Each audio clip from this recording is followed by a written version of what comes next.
all of this crazy stuff. Because what happened with the Iman Shumpert, because I know what you're talking about, Casey. He did say that. Yep. And that's the problem. You simp for women when you said that because you didn't actually believe it. 50-50 is a simple term for equal. Equality was what women were fighting for. So you see, women were fighting for equality. 50 plus 50 equals 100. So, it contradicts all of these points. And at some point, people are going to have to smarten up and be like, you know what, we're doing all of this the wrong way. Every time we come out and celebrate something like this, and even their relationship, to me, is sad. Every time a woman like Teyana Taylor rakes a man like Iman Shumpert over the coals and the women celebrate, those same women will be on podcasts saying, why these men ain't marry us? They don't trust you.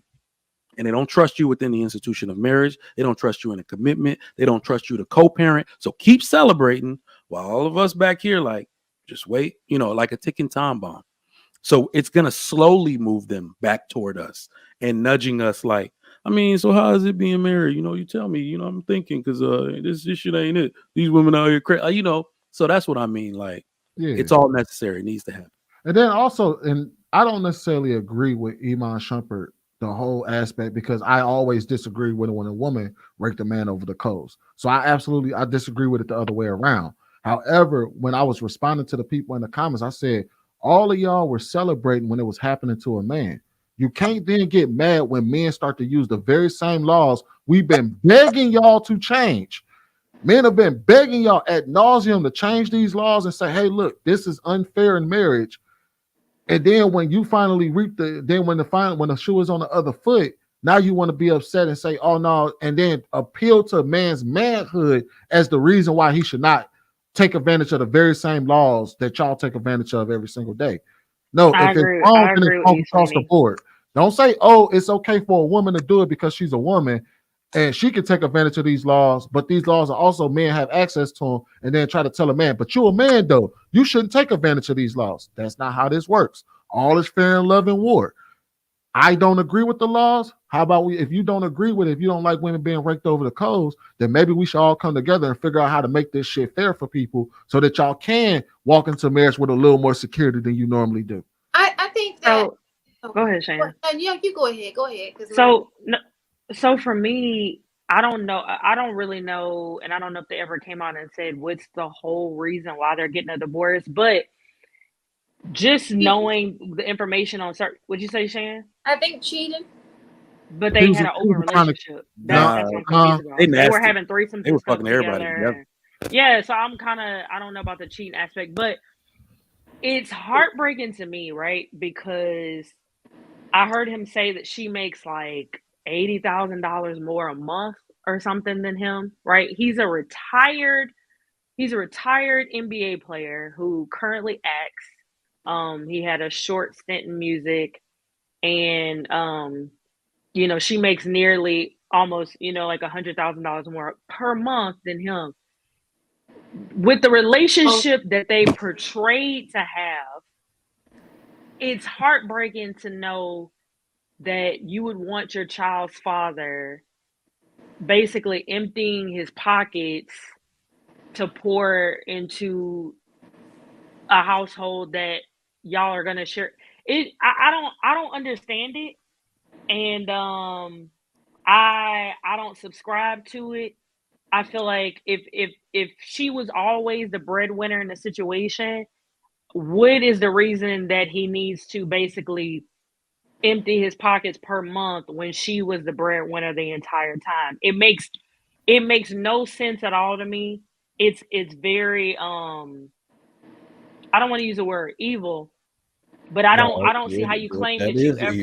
I don't see how you claim that you ever love somebody, especially you have children with them. You got married to not have children with somebody. That's one thing, but to be married, to have this, oh, we're soulmates, we're this and that. Y'all wait, y'all create children, and now it's like we're enemies, the death to you, but y'all still have children that are going to be in the middle of this back and forth.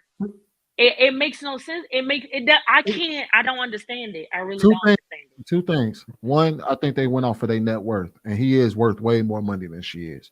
If you just go off of strictly their net worth, he's worth way more. But then 2 is because both of them motherfuckers were selling wolf tickets.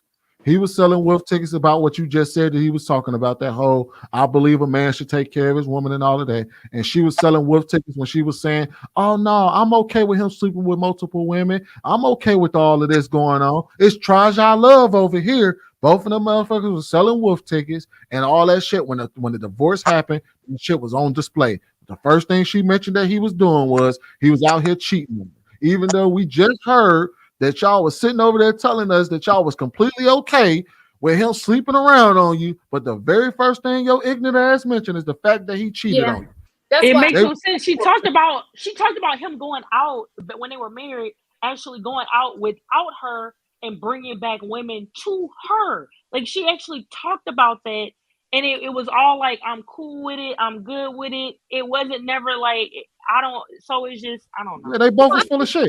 They both basically full of shit. I don't think she had an issue with it. I think she just said that because in divorce filings they get messy and you trying to find a way to get a win. I don't think she cared like that about that. Which it makes it even more fucked So up. why you think they got divorced, Marcus? That's what I'm trying to understand. What was the divorce thing? I don't think that was the issue. I don't know what it was per se, but I don't think that was it. It's the switch up. So, Kiki people think that when you bring the person back to the room, it's for both of them. But when you do it out and nobody knows about it, that's cheating. You understand what I'm saying? Like you had a whole relationship going that may be considered. I know it's not me, it's not us, but we were just saying that sometimes Kiki people do things like that, right? But I agree with what you were saying. I don't think that men should be basically taken advantage with in court. I agree with what you said, Mike. It should be 50-50. I want, whether it be what you said, half, or I like to do 1 week on, 1 week off. My child's with her dad right now. Ain't nothing more lovely than dropping her off. It's your turn now. For that break. You know what I'm saying?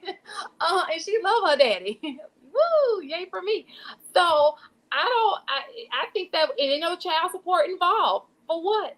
We half and half. You feel me? Just be on time for your time. But hey, let's call it out as it is, man. Women tend to say one thing and then switch it up without sharing that they switched it up. There was I'm saying with the whole him bringing back women or whatnot, and it being cool, and then it turned into a problem. Yeah. That's what I'm saying. There was a movie that just recently came out, The Strangers. I don't know if anybody saw it, but in the movie, the chick, the couple, she had told the guy that she was dating that she didn't want to get married, right? And then she later in the story told him, 5 years later, like, oh, I'm considering that I want to get married. And right at the end, while they were about to get murdered, unalived, she told him, oh, let's get married. And you know what I'm saying? And it was like this whole process of where she told him that she didn't want to get married. And then at the end of the movie, once they were about to get unalived, it was like, oh no, I do want to get married. And you know what I'm saying? Without even telling him that she wants to get married now. So the fact that it was in a movie was extremely amusing to me, because this is something that literally happens all the time. Women would say one thing, tell and allow for men to think that this is what it is that they want, and then don't even tell them that this is really what they don't want.